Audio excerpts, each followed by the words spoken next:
I'm an advocate, a friend, a subscriber to the ketogenic diet, okay?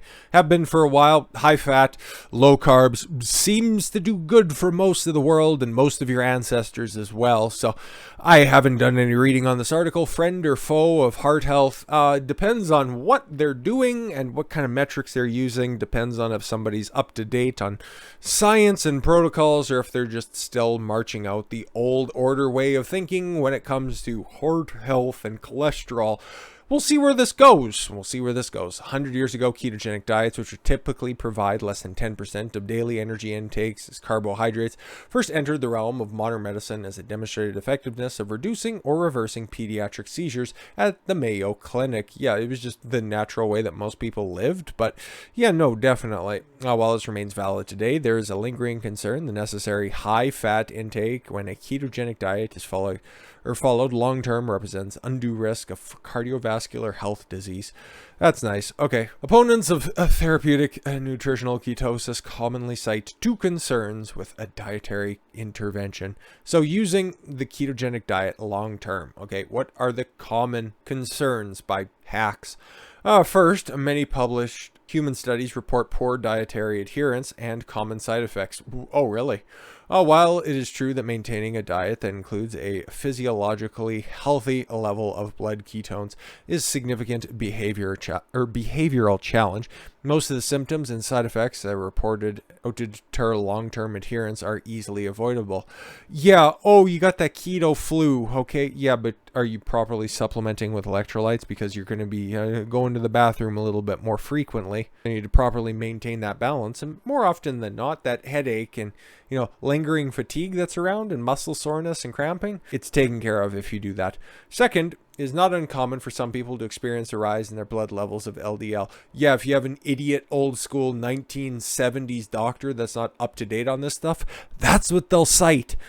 Often vilified as bad cholesterol when following a well-formulated ketogenic diet. Unfortunately, the single biomarker of health disease risk continues to dominate mainstream medical thinking long after its basic premise has become a subject of compelling scientific challenge. There you go. Somebody's on the level here. Specifically, the standard medical laboratory measurement of LDL cholesterol is not a direct measure, but instead an estimated of cholesterol content. And more importantly, these cholesterol-containing particles in the blood within the class identified as LDL range in size from large to small. Highly cited studies over 3 decades have repeatedly demonstrated that high carbohydrate diets increase the proportion of blood levels in small LDL particles to promote heart disease. Oh wow, eating carbohydrates is bad for you. Imagine that. Another check in the box. Whereas ketogenic diets consistently reduce these small, dangerous LDL particles in favor of larger ones that are either neutral or protect against a blood vessel injury. The more you know.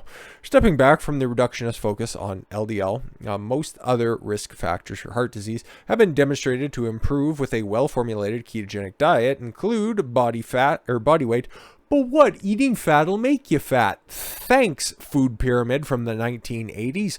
A visceral, abdominal fat, blood sugar. This is a reduction, by the way. Blood pressure, HDL cholesterol, aka good cholesterol, type 2 diabetes, inflammation in metabolic syndrome, and type 2 diabetes, and blood levels of saturated fat. And saturated fat, by the way, not all that bad for you. We and others have published multiple highly cited studies demonstrating what these beneficial effects of a well-formulated ketogenic diet can be sustained for up to and beyond 2 years in a majority of patients. One has to wonder, when will the entrenched critics make the logical leap forward to embrace the fact that the diet heart hypothesis is dead? Yeah, exactly. Unbelievable. And that the nutritional ketosis is a powerful therapeutic tool that can be unlocked by strategically reducing the one macronutrient in our diet that is non-essential. Imagine that. It's like, it should be basic, okay? Just common sense at this point.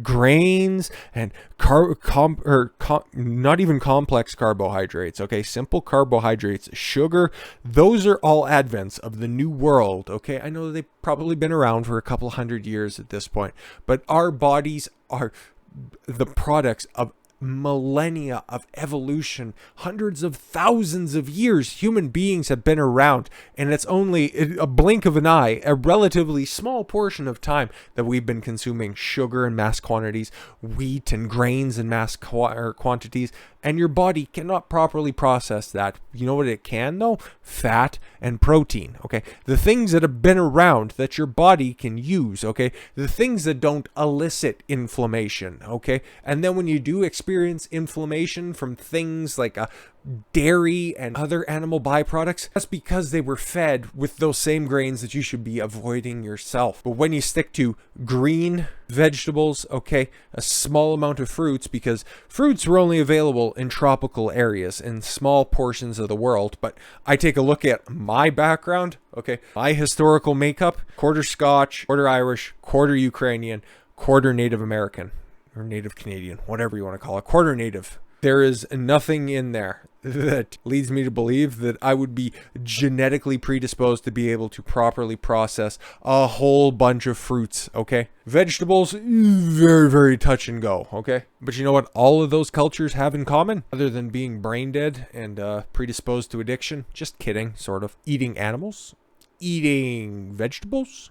It's like most people in the world, okay? So yeah, if you're interested or you still have lingering concerns about the ketogenic diet, just know that all of the criticisms are just surface level and stupid at this point. So feel free. I'll link to this article as always, as usual. It's totally free to check out anyways, and it links out to a bunch of different studies, as you can see here anyways. So if you still have any lingering concerns on that, or you still have a doctor or a dietitian who's living under a rock at this point, do your own research, conduct your own studies, and figure out that, yeah, this is probably the best way that you should be living your life. You'll be feeling better, and you'll be experiencing all of the benefits that everybody's looking for in a diet anyways, and you'll be able to maintain it for a long period of time instead of just an all mustard diet or the juicing diet, okay?